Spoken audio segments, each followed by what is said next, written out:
که تاسو خیال کړي په یو وخت کې چې نو په دې سوشل میډیا باندې به هر دویمه ویډیو هر درېمه ویډیو به د یو شاعر وه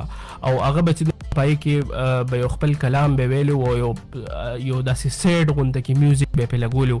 او بیا یو شاعر چې خپله شاعري کله وي نو هغه نور هم په ښه انداز کې وي ځکه چې کم شعر په کم نیت سره په کم ایموشن سره هغه لیکلي نو هغه په ښه طریقې سره ویلی شي نو چې کله هغه په خپله هغه شعر وي او شاته پې ښکلي شان میوزیک هم لګولي په ویډیو کې پکې هغه ښکاري نو هر کس په چې نو انټرسټډ و او بیا شاعري هم ظاهره خبره ده چې په کانټینټ کې په شاعرۍ کې دم نه نو بیا خلک نه ګوري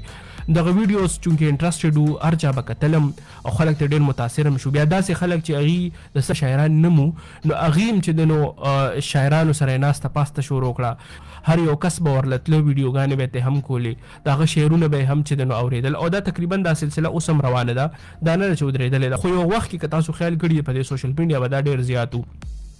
بیا ما تاسو ته څنګه ووایي چې یاره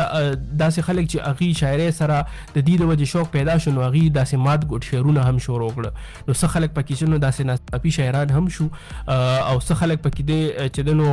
صحیح شاعران وو پته ورته نه وه او کوشش یې شروع کړو نو پکې صحیح شاعران هم چې د نو راووتل او د دې نه علاوه بیا داسې خلک هم تاسو لیدلي چې شاعري ولې نه ورتله او نه په شاعرۍ باندې پوهېدل او نه پکې دغه قدرتي دغه صلاحیت پکې و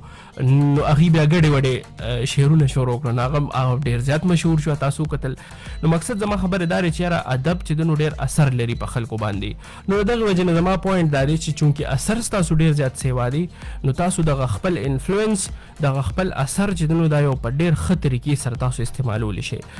لکه مثلا کلایمټ چینج نو که په کلایمټ چینج په پښتو کې کار وشي په پښتو کې لیکلو شي زموږ ادیبان چې دی نو په دې باندې چې دی نو مضمونونه ولیکي په دې باندې چې نو کتابونه ولیکي د خپلې علاقې موسم چې دی نو هغه خلکو ته ډېر معلوم دی که بالفرض هغوی په دې باندې په انتهایي پښتو کې چې دی نو په دې باندې کار وکړي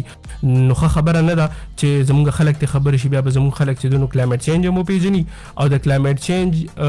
په مد کې به مونږ عام خلک څه کردار ادا کړو دا به منې کوو څنګه نو د هغې به مو ته پته ولګي نو که چېرته محفل کې په هغې باندې هغه وختي طور څه تاسو ته پې څه ښه داد میلاو نه شو یا یو ښه فیډبیک پې تاسو ته میلاو نه شو نو په راروان وخت کې چې کله تاسو دا کوشش جاري وساتئ او خپله شاعري چې نو هغه ټرانسفورم کړئ نو بیا به داسې نسل راشي چې هغوی به بیا ستاسو دا شعرونو پسې ګرځي دې کلامونو پسې به بیا ستاسو ګرځي بیا به ستاسو هغه پخواني کلامونه رالي او هغه به بیا چې دی نو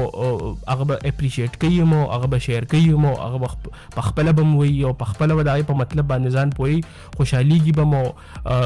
او فخر به هم په تاسو باندې کوي او د هغه په علم کې هم اضافه کېږي او بیا به هغه خپل راروان جنریشن ته هغه منتقل کوي نو د معاشرې او د خلکو هغه ټرانسفورمیشن به وشي د ژوند هغه ژوند به چې دی نو د خلکو بدل شي ټوټلی چې کم اوس یو ټیسټ جوړ شوی دی یا یو خوند چې د نو شاعرانو د خلکو له ورکړی دی او چې کم شاعر کم ځای کې ما خپل کلام وي نو خلک ته هم د هغه چې د نو کم کې د محبوبې ذکر وي او کم کې چې نو مختلف د محبوبې حوالې سره مختلف تشبیهات چې د نو د هغې ذکر وي پکې نو خلک د هغې ډیمانډ کوي ځکه چې هغه ټیسټ جوړ شوی دی داسې دی نو چې کله تاسو خپله چې د نو په دې باندې کار شروع کړئ نو بیا به د خلکو ورو ورو دغه ټیسټ به بدل شي دغه ذایقه به د خلکو بدله شي بیا به تاسو نه د دغې سره د دغې ډیمانډ سره به درنه د دې شعرونو ډیمانډ هم کوي